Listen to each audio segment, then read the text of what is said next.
Hello, and welcome to the South Coast Artists Index, where artists, performers, and writers, as well as curators, directors, and supporters, anyone with ties to the creative community, drops by to introduce themselves to you. We'll talk about their beginnings, their vision, their passion, and so much more. The South Coast Artists Index podcast is brought to you in part by Heavenly Spirits, who invites you to celebrate the art of life and creative communities everywhere. Learn more at heavenlyspirits.com.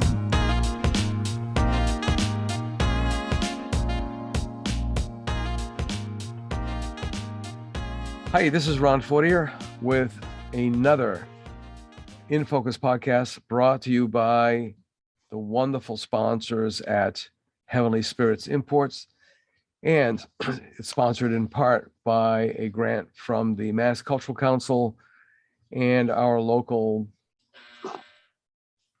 cultural council, the Fairhaven Cultural Council. And with this in mind, I'm going to ask our guests to introduce themselves as I always do. So guests, please introduce yourself. Hi, my name is Kathi Chase, Kathichase. Tell us about yourself. I guess that'd be the easiest way. Where do you begin? Where do I begin? So I am a hobby artist, basically. I've never been trained. I didn't go to school for this. It's something that I've done since I was very young. I started by just drawing the covers of Disney books and Disney movies and copying them and working with colored pencil and stuff. As I got older, I had wanted to pursue painting. So my uncle had actually given me a used set of oil paints. And that's kind of where I started with painting, was with the oil and just playing with them, trying to get different looks and textures and reading books to try to figure out how to do it. As I got older, I knew art was not going to make me any money. So once I got into high school, I went to New Bedford Voc and I chose medical assisting and got into the medical field from there, and just always kept art as a side thing, a hobby. And once I was in college, I decided I needed to make money. So I started doing murals. I had people approach me that I worked with at the time. They asked me to do murals for their kids' rooms, things like that. I sold a few paintings, and that's kind of how I started with that aspect of it. But I have been in the medical field for the bulk of my career. Big surprise, you're no longer a hobby artist once you sell something. I know. I have a friend of mine who's a co-founder of the Detroit Fine Arts Breakfast Club, along with his friend Harold Braggs. And I remember someone during one of the weekly Monday meetings, Zoom meetings, said, "Oh, I'm just a hobby artist." And my God, he launched at them. And he's like, no. Once you sell something, it's no longer a hobby. Now it becomes, you're officially in. The other issue too is that a lot of people, it's weird, the self-taught artist versus the classically trained artist, or somebody who paid a lot of money to go to school. At one time, the self-taught artists would sort of keep their head down and always, wish, well, I didn't go to school, blah, blah, blah, blah, that whole thing. Then there was this weird turnaround where people were actually more congratulatory of a self-trained artist because it was a harder road for them to travel on. And depending on their level of success, they seem to heap even more praise upon them. So it's a weird thing. Yeah, it is. The blending medicine with art is nothing new, that's for sure. My own late father-in-law started off as an art student, ended up as a doctor, and he continued to be a sculptor all of his career, all of his practice. So is it having it both ways? No, it's having it any way you need to have it, Your uncle gave you a set of used Oil paints. So what does that mean Mhm. about your uncle? Well, he's actually a photographer. So, and he worked for a woman who she just had all this stuff. And I think at the time I was young, maybe 10 or 11. I think he was cleaning out a garage or an attic. And I think she had a niece or someone who painted. And he was getting rid of the set. So he brought it to me knowing that it was something that I really enjoyed art. So he thought, oh, to give it to me. And it was one of those old, it was in this wooden box and it had the old palette that was all wood with all these brushes. And it was the smell, that smell of oil paints is unbelievable when you open that box. So it was very exciting at the time. The smell of oil is sort of an aphrodisiac, if you will, Yes. in its own way. And one of the other aromas that was equated with it. I used to paint in oil until well, straight through grad school, and then I went back to then I went to acrylic when I received my MFA. It was just easier, working in an apartment, small space, and so on and so forth. But there was something called turpentine, I think it was called, the Grumbacher used to make. It smelled like oranges. Oh my God, it was just Yes. it would just get me so hungry, the smell of oranges that, but yeah, the smell of linseed oil and oil Mhm. paints is really something else. Now, how long has it been since you've been painting? Um, I don't know, probably about at least 25, 30 years Okay, all since I right. was a kid. Now, how long have you been in the medical field? I have been in the medical field since I was 15, Okay, so over 20 years. over 20 years. Now, you've seen changes there as well. Oh, absolutely. Yeah. So this is good Absolutely. therapy for you when you come home, so to speak. Yes, definitely. And there's no commitments, but at any point, have you been plotting and planning to jump into the art and say goodbye to the medical field, or? Actually, yeah, over the past couple of years, the pandemic definitely put things into perspective. And once I had kids, I hadn't painted as much for myself. It was more of doing crafts with the kids and doing those kind of art projects. Once the pandemic hit, we were home a lot more and I started painting more. I had a friend that Christmas give me a small set of paints with little mini canvases, and she says, you need to start doing this again. So I did. And next thing I know, I had my whole basement set up for me and the kids to paint. And I had all of these paintings just stacked up. So I started selling online, posting them on Facebook Marketplace. And then I was at the farmers markets that summer with a stand just because I had all these paintings. I said, I need to start getting rid of some. Yeah. So that's what I did. And I opened my own art studio this past fall after someone had asked me last winter about doing paint parties. She says, have you thought to do paint parties? And I said, I'm always up to trying anything. So I said, sure, why not? Let me give it a try. So I had started doing some of those and they were so much fun because to see the look on people's faces as you're showing them how to do this and how to make this picture that they don't think they could ever do, and giving them tips and tricks and walking them through it. So it was a lot of fun. So I had made a vow to myself that by the end of last year, I had wanted my own studio because I was lugging all this stuff to people's houses and to other spaces to do these paint parties. So back in the fall, I opened a space at the Kilburn Mill where I have people come here and I do different paint parties. And I also have like walk-in crafts. So it is definitely kind of on my agenda to make my move out of the medical field at some point. It's funny because paint parties, I first heard about it from a friend of mine. And he's has lots of family down south. And the first time I ever heard of them, they were referred to or called down there sip and dips. And what it was is you bring your own bottle and you bring your paints, and it was mostly for adults. And it was more I guess, I don't know, some sort of a social thing. And then it's like Definitely. spread across the country.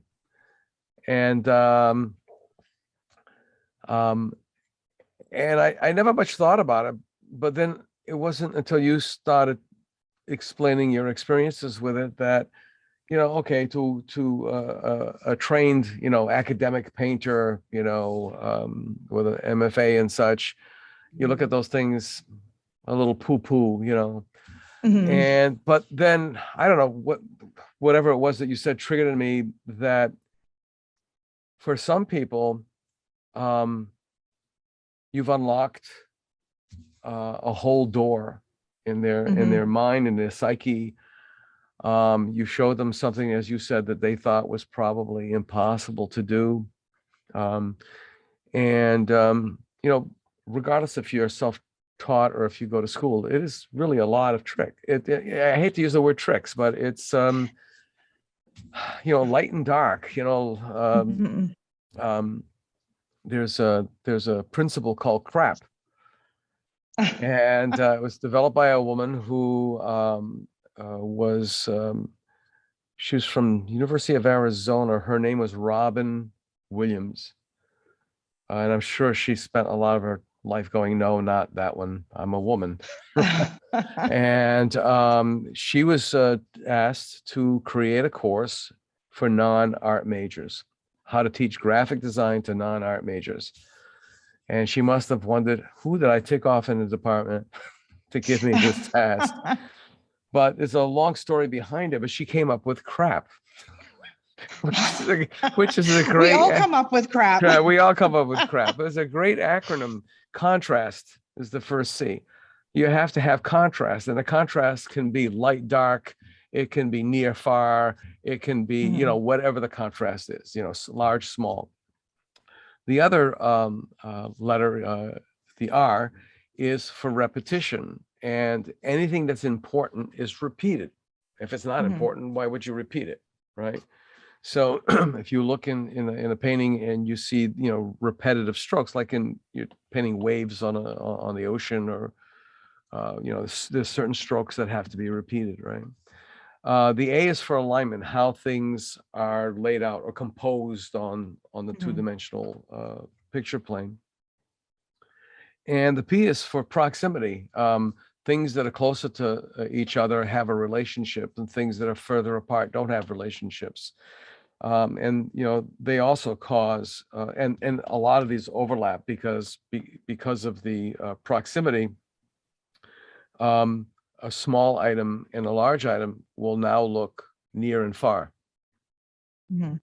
So that's all it really is. It's just bending them. The eyes don't change. It's the mind that perceives what the eye is seeing, and it makes its own interpretation. So it gets to be a Mhm. little bit of fun. So you've done a studio. You have a studio at the Kilburn Mill. Yes. And I just rented one temporarily for a very large triptych that I've got to do. So that's going to be a little bit of an adventure outside of my.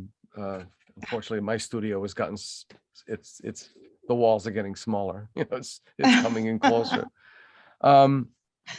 So, are you doing these paint parties for adults as well as children, or all ages, that kind of thing? All ages. All Yep. right. I've been doing all ages. What's the strategy for the smallest students to the I'm almost thinking as I'm asking you the question, I'm almost having the answer. The youngest student and the oldest student are probably the same in a weird way. It depends on what the subject matter is. Things like landscapes and stuff like that, I just kind of walk them through. If it's something like like I did horses recently with my nieces, and it was my niece's birthday party and she wanted a horse painting. So what I did was I actually drew the painting out for each of them so that they had kind of like a guide on the canvas to start. So I do it kind of both ways depending on the subject matter. And then I just start walking them through. I usually start with the background first before I go with like the foreground, because I don't know, that's how I build it. And I feel that that's the easier way. But again, it just depends on what exactly the subject matter is that we're working on. Well, I mean, putting in the background is the environment, and some people really get hung up on Yeah, details way too early. So that is a good idea. So you're working from far to close yeah, is basically what you're doing. So, there's the contrast there. Um, the other thing about those paint parties is, well, I remember when I was teaching at the community level. I was teaching the first time I taught a drawing course at the community level. It was for adults, and um, it oddly became something like art therapy, because there were these adults yes. who had wanted to be an artist, Mhm. and some adult in their life told them to put that stuff down. You got to grow up. You can't make any money doing that. It was all negativity. Mhm. And here they were in their, at that time, 50s and 60s, saying, I want to do this. I want to see if this works for me. And some of the stories they told me were like heartbreaking. That somebody just sucked the joy out of their life, and they went 20, 30 years until they decided that they were going to try to do it again. So do you find that it's therapeutic for these adults, other than just, well, and I've got another question for you after that. I do definitely find it's therapeutic. They come in here and some of them want to paint, but they don't have, let's face it, not everybody has the supplies at home. Not everybody has the space or the time. At home, you get caught up in your everyday laundry and dishes and taking care of the kids, and being able to go somewhere where that's the focus, and just letting them know that it's not about being perfect with it either. It's just enjoy it. If you don't like the colors that I use, do different colors. And I kind of walk them through doing it a little different, or making adjustments to the paintings that I'm showing them to do, so that they can make their own and bring it home and enjoy it. Now, when you say about doing the laundry and so on and so forth, I'm going to be a traditionalist and say it's generally the women that are balancing all those things. Yeah. And I remember years ago, a friend of mine who was the president of the New England Direct Mail Association, he handles very large accounts, including LL Bean at the time, and they couldn't figure out why their peak hour was between 9:30 and 10:30 weeknights. They just couldn't figure it out. I was like, this is the weirdest time. So they started doing a little bit more research, and they were asking their Mhm. intake people, because everything was done by phone. 800 numbers were a big thing. And Yeah. they started asking questions, and a majority of the callers, the buyers, were women. And a lot of them had the exact same story. It's like, well, I've got a load of dishes in the dishwasher. I've got a load of in the washer. I have a load in the dryer. I'm ironing my husband's shirt for a presentation for work for tomorrow or whatever. And oops, he forgot to get his mother a gift. So here I am getting her a gift, and I'm hoping it'll be delivered in time. Very, very similar kind of stories. I mean, Mhm. women multitasking, balancing a lot of things in the home. And let's not forget the kids, Yes. had to have been tucked in by that time, and lunches made, homework reviewed. So this is your studio a sanctuary? Yes. And I try to Okay. make it that way. It's very bright. It's relaxing. I have coffee and water so they can come in and make themselves a coffee and have a seat. I have people that come in with children. So I do ceramics as well. I don't make them. I buy them already pre-made for people to paint. So a lot of people bring their kids in and have them paint ceramics, and then they paint a canvas. So it's kind of those, we'll distract the kids and let them paint something so that I can relax and paint too. So you kind of get it both. Yeah, and you're almost like seeding your next generation of studio artists for Yes. yourself. Now, do the women come in pairs? Um, a lot of times, yeah. A lot of Um, times they'll I come mean, together. I mean, women tend to do things together as either Mhm. twos or threes, whereas guys tend to go solo. Now, what's the male to female ratio? I'm just I'm curious about that. It's not often I get men that come in unless they're bringing their kids in.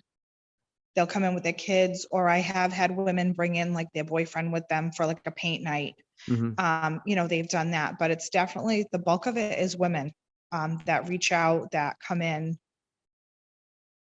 So the paint nights is more of a fun thing. So right away, there's no pressure. Yes, It's just fun. And if you mess up, it's just fun.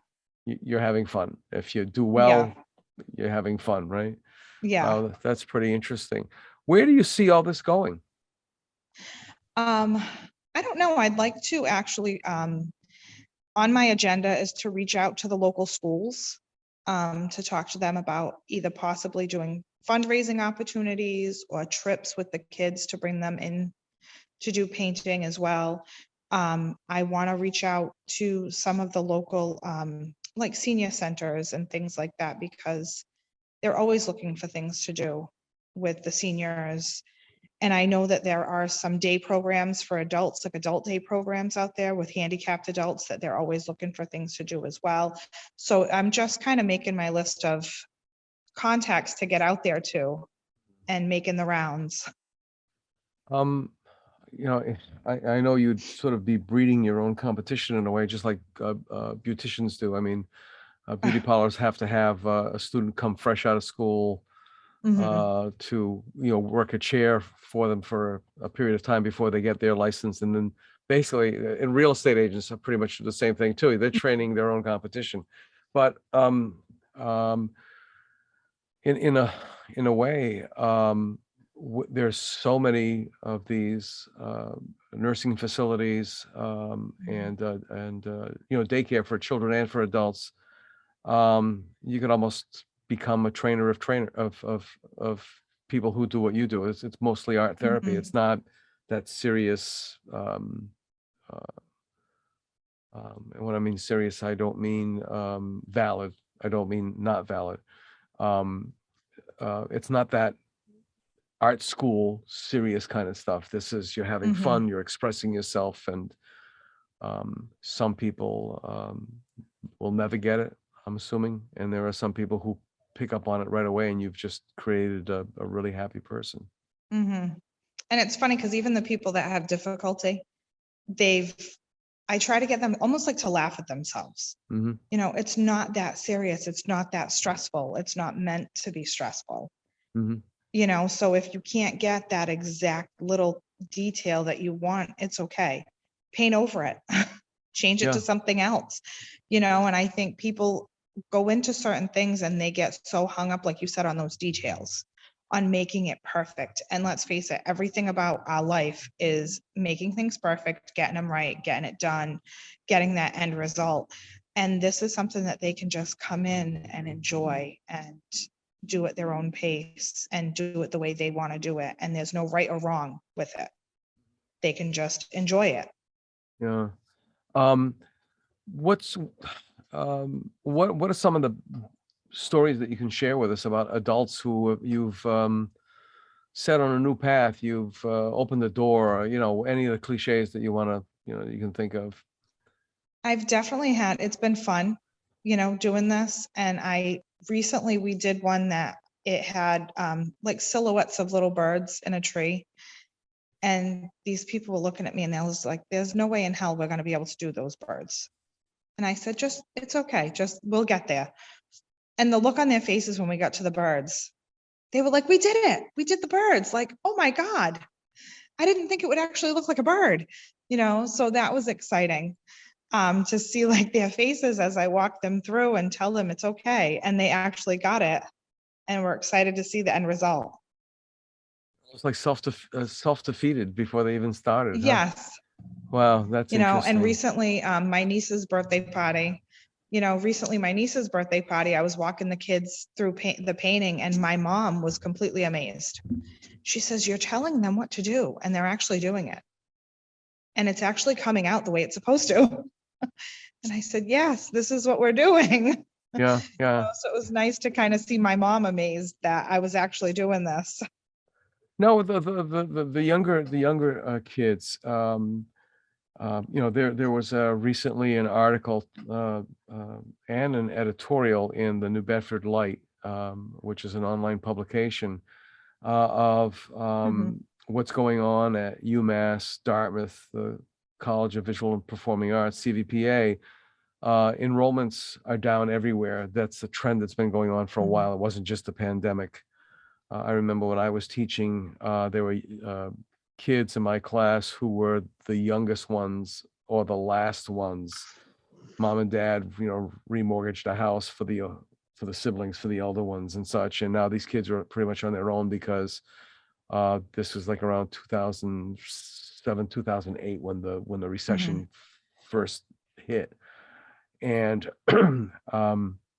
so enrollment started going down significantly since then. But art has always been one of those things where when you say to your parents or some authoritarian figure, I want to be an artist, and you'd probably get the same reaction, on their face saying, I'm going to marry a Hell's Angel motorcycle rider.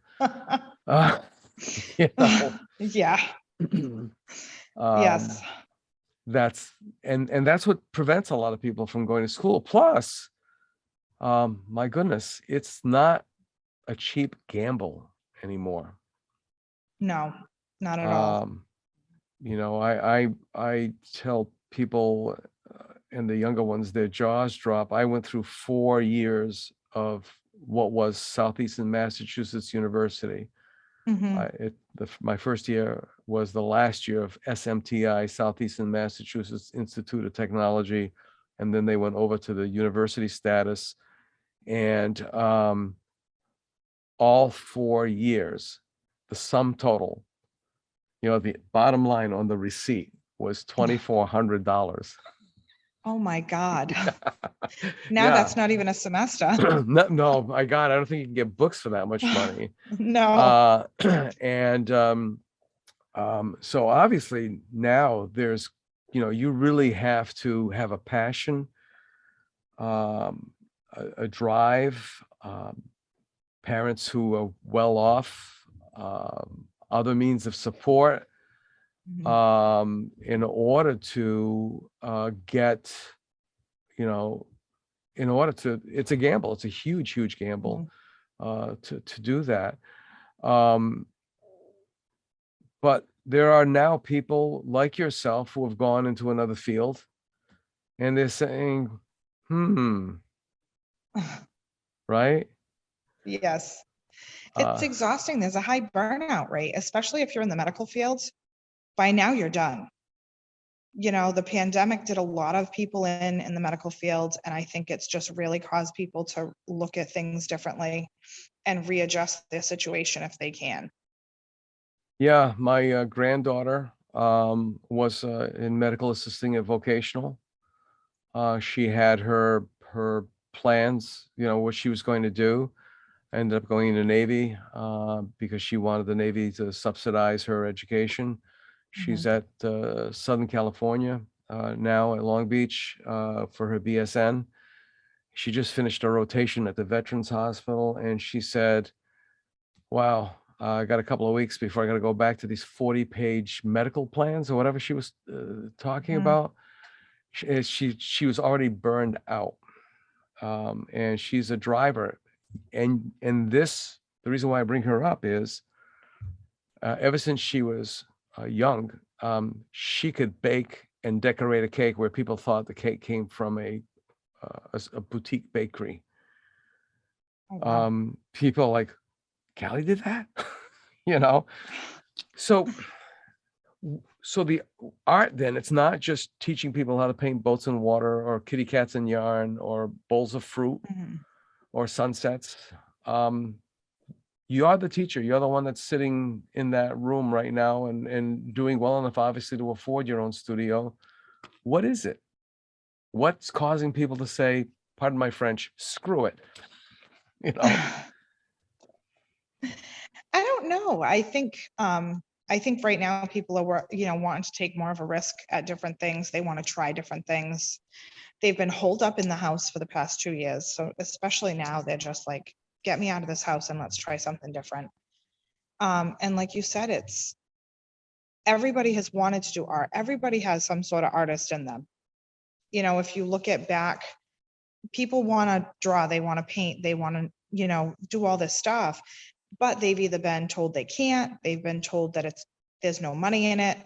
They don't have the time, so I think now as things are changing, people are making the time to take care of themselves and to take that time to relax.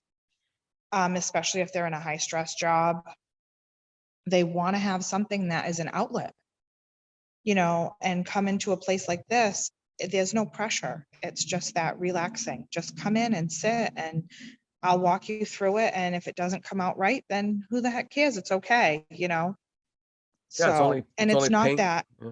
yeah, and it's not that investment like, oh, I went to school and spent all this money and holy crap, I can't do it.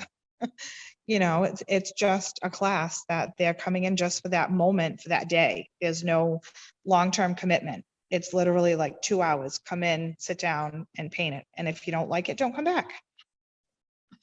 So now is your business, how long have you been doing this now at the Kilburn? So I've been at the Kilburn Mill since October of 2021. Wow. Let's see, the pandemic hit 2020. 2020, yeah. Mhm. So so the look that you got in people's faces when you said you wanted to be an artist when you were younger, and when they found out you were doing this, they probably had the exact same look and probably even more horrified, like, are you crazy? Yes. Oh, Restaurants are absolutely. closing, this is closing, that's and yet it was probably the best time ever, right? Yeah, absolutely. My mother definitely was like, what are you doing? She says, what are you doing? And I said, I still work, like I still have a job. This isn't, Yep. I don't have just, the studio as my primary form of employment. I do still have a job. Yeah. So that kind of made her feel a little better. But it's definitely an adventure. So for you, it's also a refuge, right? I mean, oh, my shift Yes. is over, go home. You have children? Yes. So They are 7 and 11. that's right. Yeah, you did mention children. So so you take care of them. You bring them to the studio with you most Sometimes, times. yeah. Yeah. Yeah. What do they think about it? My son really doesn't care. He doesn't like to paint. He tells me he's 7. He's like, I don't want to do that. My daughter's 11 and she loves it. She says, Mom, I'm so proud of you. This is great. She wants to come and help me. She wants to come and be here. She draws and paints, so she enjoys being here with me.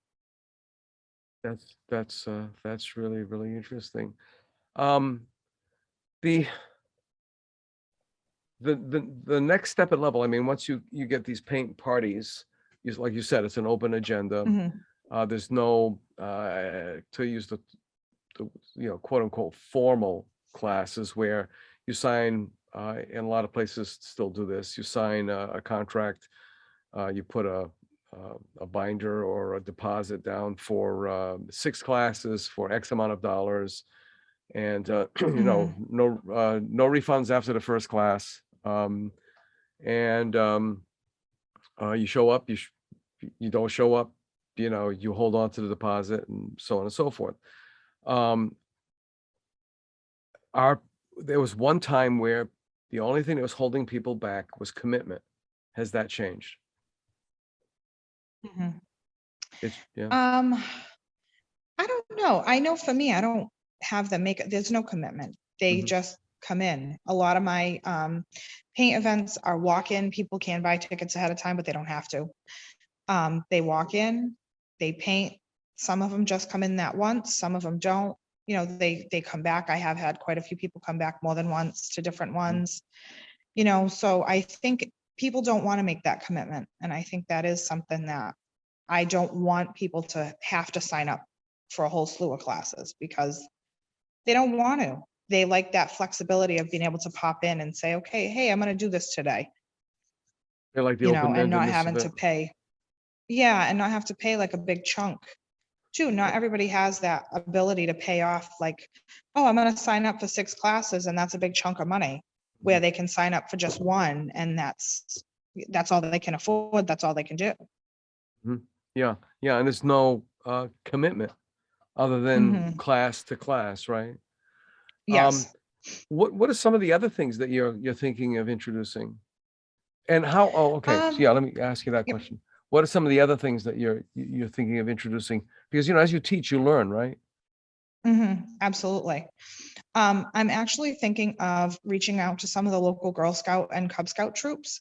I've been actually looking to see what badges that they have to earn that have to do with art and crafts and things like that. And I've been doing a little bit of research, and I want to reach out to some of the local troops and say, hey, I'll provide the space and all the materials. They can come in and earn their, badge for different types of crafts and art and things like that. Good idea. I mean, you really seem to have also a marketing ability, which a lot of people don't have. Mhm. It's not always, if I build it, they will come kind of thing. You have to, Yeah. it's kind of the opposite Wayne Gretzky. Actually, no, it is the Wayne Gretzky thing. You got to be where the puck is. You have to know, Yes. where your audience is. Mhm. Which is the opposite from Muhammad Ali, Cassius Clay, where he was always talking about his pretty face and how do you manage to keep your face so pretty? He says, I always keep my face where the punches ain't. That kind. So it's like a backwards kind of a thing. Yeah. As an artist, what have the students done for you? What has teaching done for you? Because like I said, when you teach, you learn. How have you applied that in your own practice? It's definitely taught me to just kind of go with the flow of things. And so that I'm not so rigid, because I can sit there and tell everybody else to, oh, just relax and go with the flow. And I'm not like that, you know. You're a Virgo, probably. So, I'm a Taurus. I'm like full Okay. charge, bull, Yeah, go yeah, full bore at it, yeah, yeah. But working with different people who have different skill levels, they've taught me just to really like loosen up and kind of go with it. And if they don't want to do something in their painting, I can kind of spin it and say, oh, well, why don't you try this instead? So I can try on the fly to teach them a different technique or something, a different way of doing it that they would like better for the painting that we're working on. Have you found any diamonds in a rough, so to speak? People who like, oh my God, I didn't know I could do that. And now well, they found religion, so to speak. I mean, they're gonna go full blast, full bore. Have you found anybody like that yet? Not really. I've had a lot of people kind of reach out about coming back and booking parties, but it's more of just the enjoyment of it, not so much pursuing it as, oh, now I'm going to do more of it. It's just them wanting to come Right. and have a good time. So they're evangelists now. They're disciples. They're saying, hey, you got to check this out. This is a Yes. lot of fun. Now, do you have the BYOBs for the adults? To create the sip and dips. Actually, no, that's something that a lot of people look at me funny when I say no. I'm an actual sober studio Mm-hmm. because I feel that there are so many of those out there. And I wanted to offer an alternative for people that don't want to drink or don't like to drink or don't want to be around it. So I wanted to offer a sober option. Also, too, there are some people who use the alcohol as a crutch to loosen up when you've got to learn how to do that on your own. Mm-hmm. That kind of thing. Yes. Um, Interesting. Of course, there are other beverages too. So there's smoothies and there's coffees and teas and so on and so forth. Yeah. Some people always have to have something in their hand. It's like George Carlin once had a routine where he said, everywhere you go, you see somebody with something in their hand. And when did everybody get to be so thirsty? Yeah. So, now, how many students do you hold? Can you occupy at one time or instruct? I can have about 30 people in the space, about 30 students at a time for a Wow. class. Wow, that's pretty good. That's a good size. And does it ever get to be real hectic? I mean, you find yourself like on roller skates, like going from one student to the other, and Oh, definitely. We did a paint party over school vacation and I had 20 people, adults Mhm. and kids, all painting.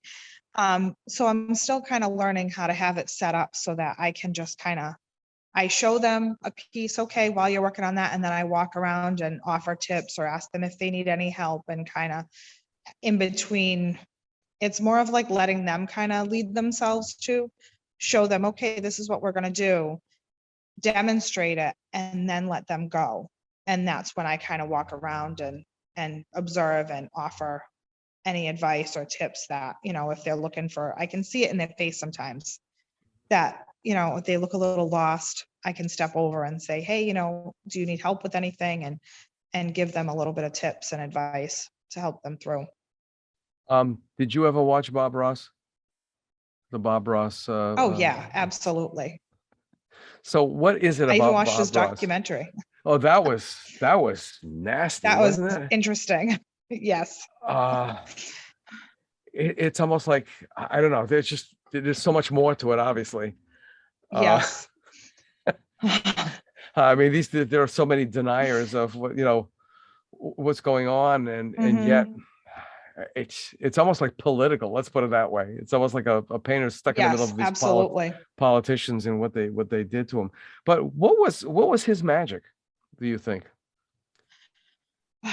He was so soft-spoken. He was just so like gentle, and he was encouraging.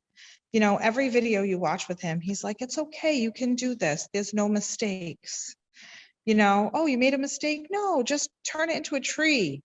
And he had just this magnetism about him that was just so amazing and put you at ease when you watch his videos, and you have this confidence, like, he's telling me I can do it.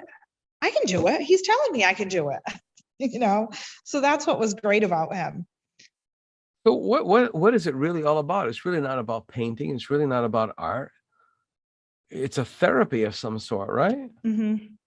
Absolutely. It's about just getting away from the day-to-day and taking that time to relax and de-stress. I think we're in a world where everything is so fast and so hectic, and so you don't have time to relax. You need to go to the next thing, the next game, or get your kids to the next session of something that they're scheduled for, and we're all unhealthy. Let's face it, we're all stressed out. We all have depression, anxiety, stress. Our body feels it. We feel it in our body when we have those things. So doing something like this, you're taking that time for yourself just to relax and let your mind just de-stress and wind down and take your time and do something quiet.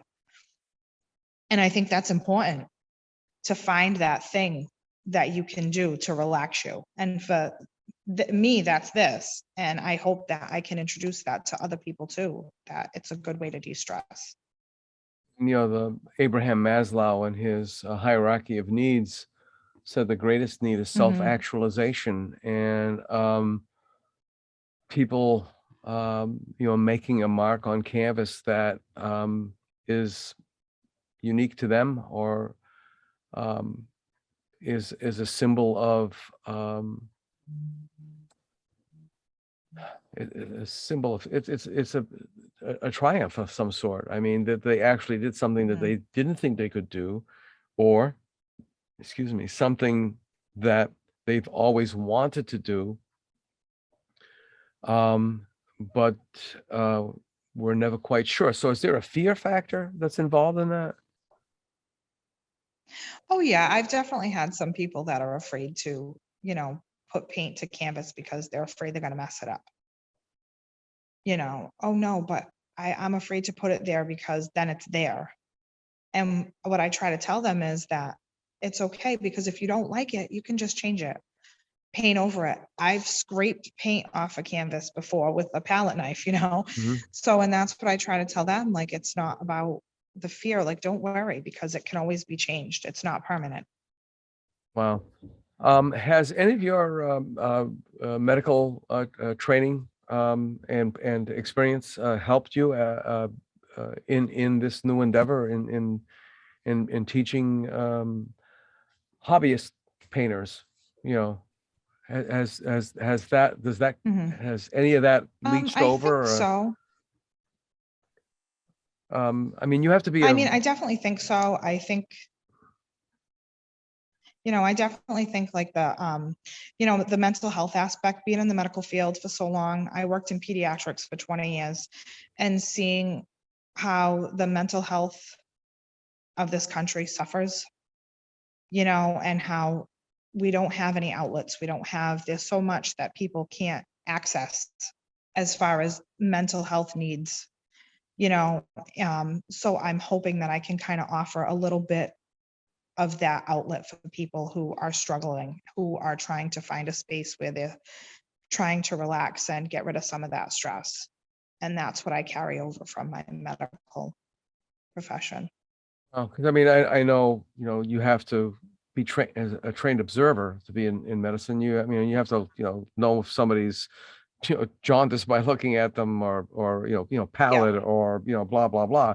And that takes observational skills. It's kind of the same thing from painting. Now, have you ever tried to do plein air, which seems to be the rage now? It seemed to it had popped up just before the pandemic. Yeah. It's difficult because it keeps, I've tried and I it do keeps not changing. like it. You don't like it. It's just too much going on. I don't like painting outside. Uh-huh. It's the wind, there's bugs sticking to my canvas. I just don't like it. Yeah. Trying to catch my stuff as it's blowing away. Like, no, I've tried Yeah. it several times Yeah. and I really just don't like it. Right. And it's I give difficult anybody that can do it a lot of credit. Yeah, it's difficult to begin with. I mean, that cloud that was on the upper right-hand corner is now on the lower left or something, or the sky that was blue is now gray and out. Yes. And and there's all those other things that are going on. So where are you based out of? I mean, I know are you what are you a resident of? Or Fairhaven, New Bedford? As far as Yeah, your residency. Fairhaven. It is Fairhaven. Okay, Yep. good. Yes. I So thought so. I I grew just want up to make in New sure. Bedford and I live in Fairhaven. Okay, good. Mhm. It's good for a couple of reasons, and I'll tell you after we're done.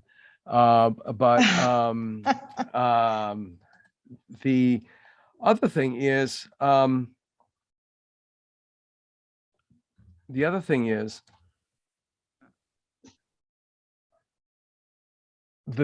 for example, the town itself, the town of Fairhaven, it's a small town.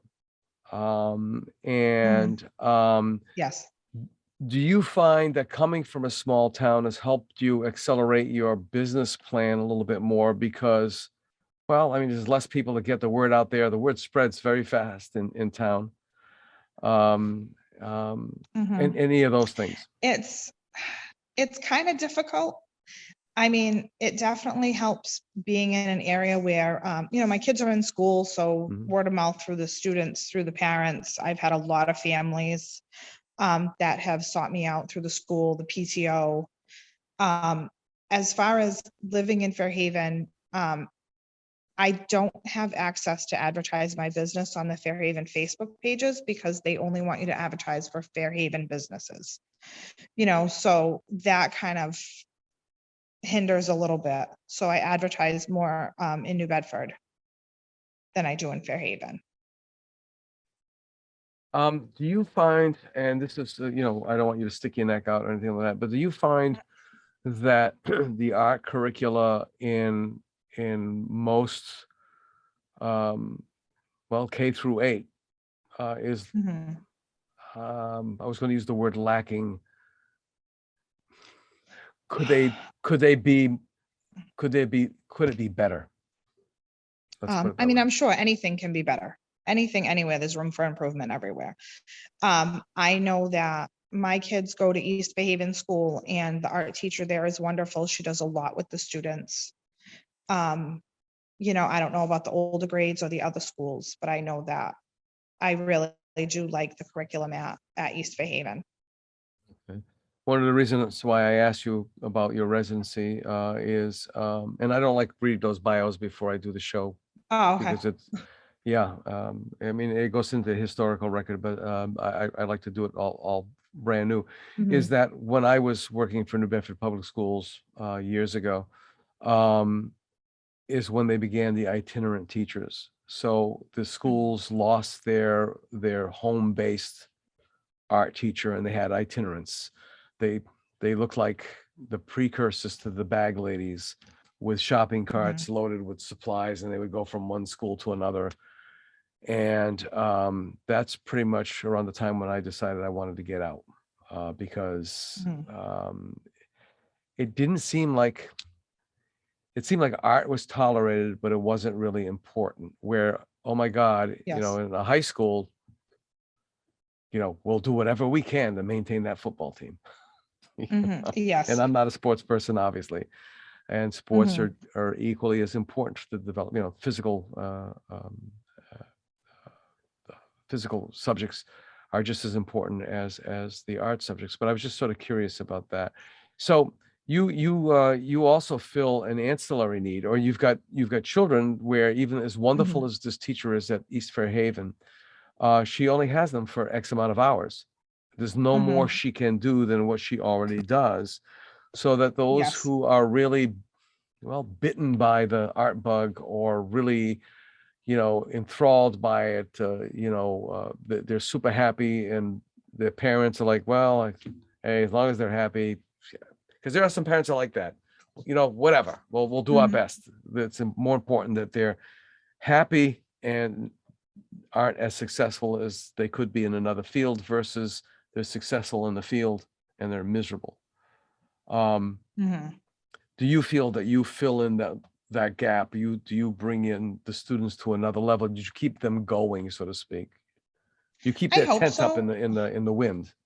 Yeah. I hope so. I hope I offer something that is different and that is enjoyable, and that fills that need.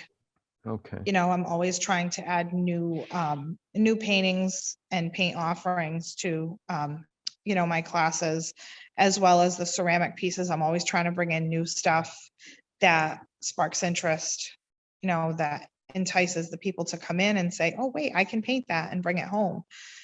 So I hope I offer something that is enjoyable.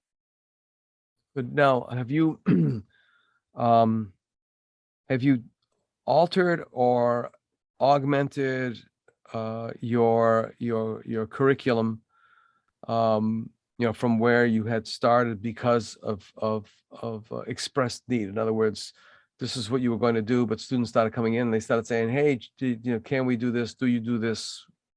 That kind of thing. Have you added or subtracted as a result? Oh yeah, I've added different subjects. I've had people ask, I recently had a lot of people ask for like horses, paintings of horses. They want to come in and do a horse painting, so I've added some different things of that. Right. I've definitely added different paintings with the season. I'm trying to bring in more. I've had people ask for more adult events. So I'm working on getting, my schedule so that I can add in more events that are primarily for adults. How would you describe an adult event? Just adults. Really? So in other words, like, they're just bigger people, yeah, pretty much doing the same so thing, right?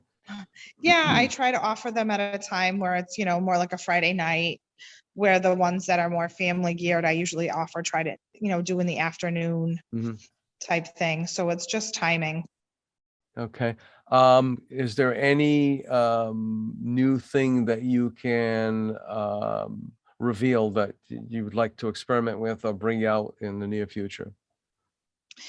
I am working on bringing in some creative journaling workshops for stress relief and anxiety and things like that, that I would love to have more people come in for. We've done a couple as like a trial run and they've gone very well, where I want to bring people in, give them a journal, have them decorate it, teach them how to decorate it and paint the front of it, and then work with them on how to journal to just help de-stress and work with that aspect of their creativity in a journaling sense.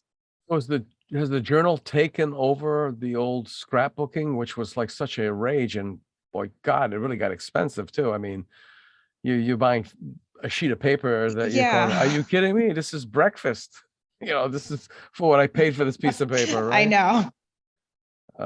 So I think has it I think the so it's taken over? journaling is definitely, Yeah, bullet journaling is a big thing.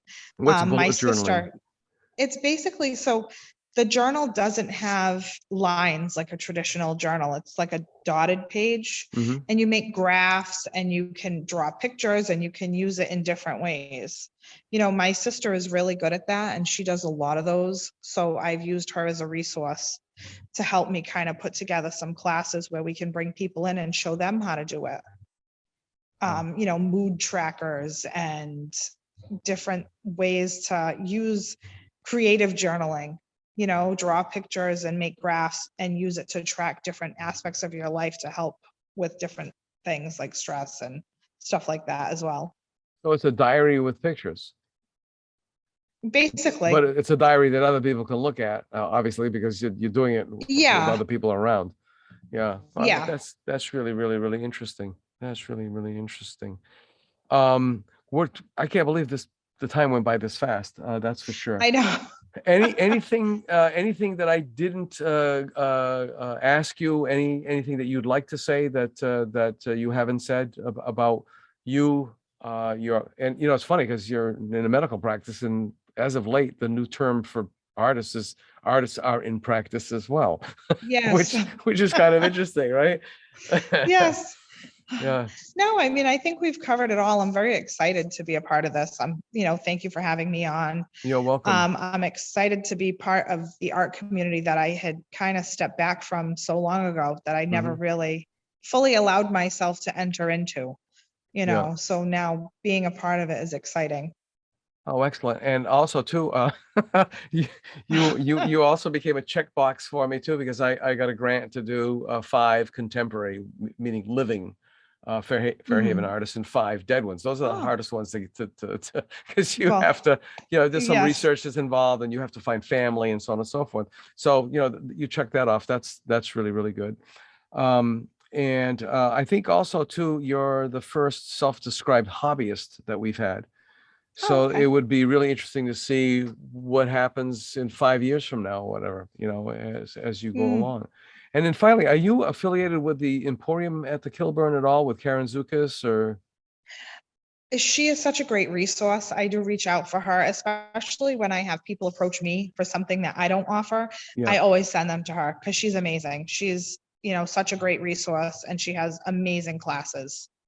So this seems to be, and I don't know if it's Karen that kind of spearheaded it, but these classes and workshops and so on and so forth, I don't remember them being a thing until she showed up at the Kilburn. I mean, I don't remember them being a thing at the Kilburn until she showed up. I could be totally wrong, but it seems like there's almost like a little unstructured or unofficial group of instructors who all sort of support each other. They're non-competitive, and this, if you can't do this night, you can do that night. If you try this, then you can go over there, and so it's like a village.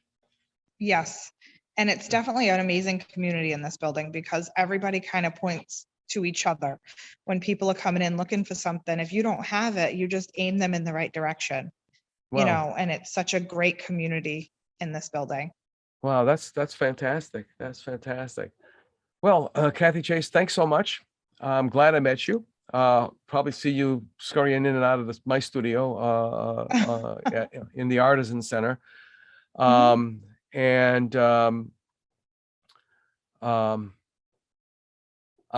really glad we had this time. With that in mind, folks, I'd like to thank Kathi Chase one more time. This is Ron Fortier signing off on another Artists Index In Focus podcast. And we're sponsored by Heavenly Spirits Imports. And in this particular case, the Mass Cultural Council was supported in part by a grant from the Mass Cultural Council and their local agent, which is the Fairhaven Cultural Council. So with all that in mind, bye-bye. See you next time. Thanks.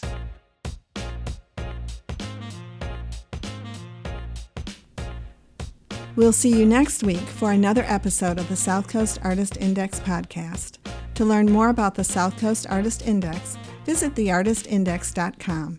Find us on Facebook, Instagram, and YouTube. Be the artist you believe you are, and let's take care of each other out there.